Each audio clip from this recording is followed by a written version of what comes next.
Parte anterior, eu estava explicando para vocês sobre o passado perfeito, colocando ele na linha do tempo, e eu disse que ia mostrar esses exemplozinhos que eu coloquei para vocês, para ver se fica um pouco mais claro na cabeça de vocês. Então, a gente tem a linha do tempo, que é um agora, né?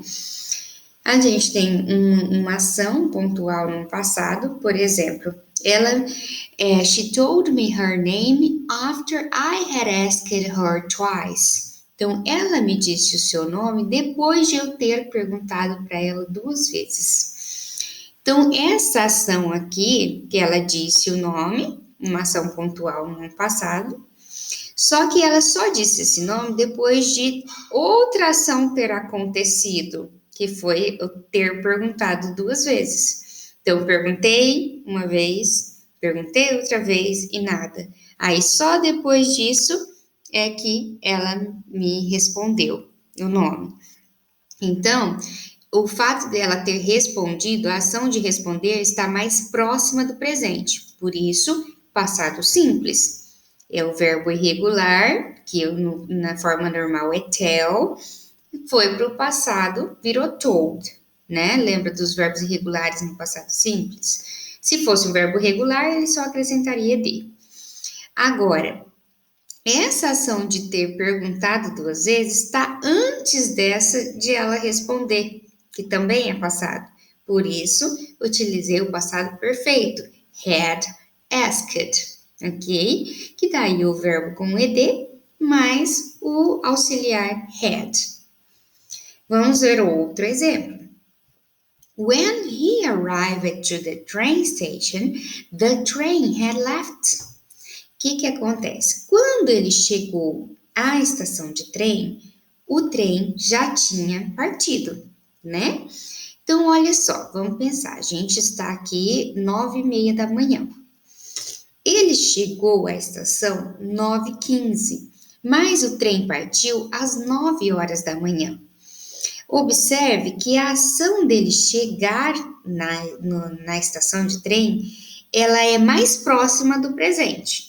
9h15, presente 9h30, vamos supor, mais próxima do presente. Por isso, eu utilizo o passado só, passado simples, que é o que aconteceu aqui. He arrived, só coloquei o ed. Agora, essa ação aqui de o trem partir aconteceu antes da ação de ele chegar. É uma ação anterior à outra no passado. Por isso, a gente utiliza o passado perfeito, né? Had left, ok?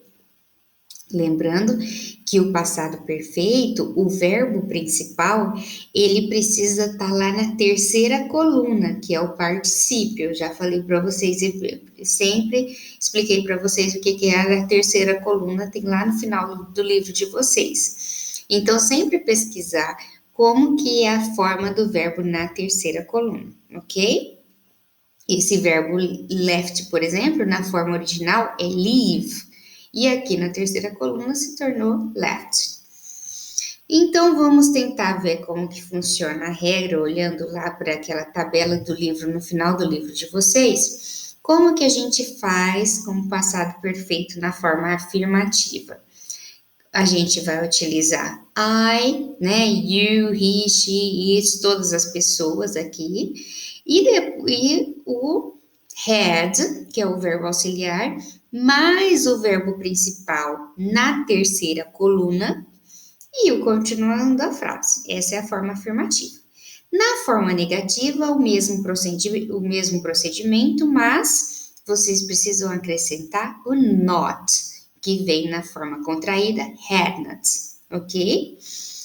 Então, o sujeito mais o had not e o verbo principal na terceira coluna, na forma da terceira coluna, que é a forma do particípio. Vamos ver então como funciona na forma interrogativa. Na forma interrogativa, como sempre, o auxiliar vem antes, então o had vem antes do sujeito. E depois o verbo principal na forma do particípio, que é a terceira coluna. Em respostas curtas,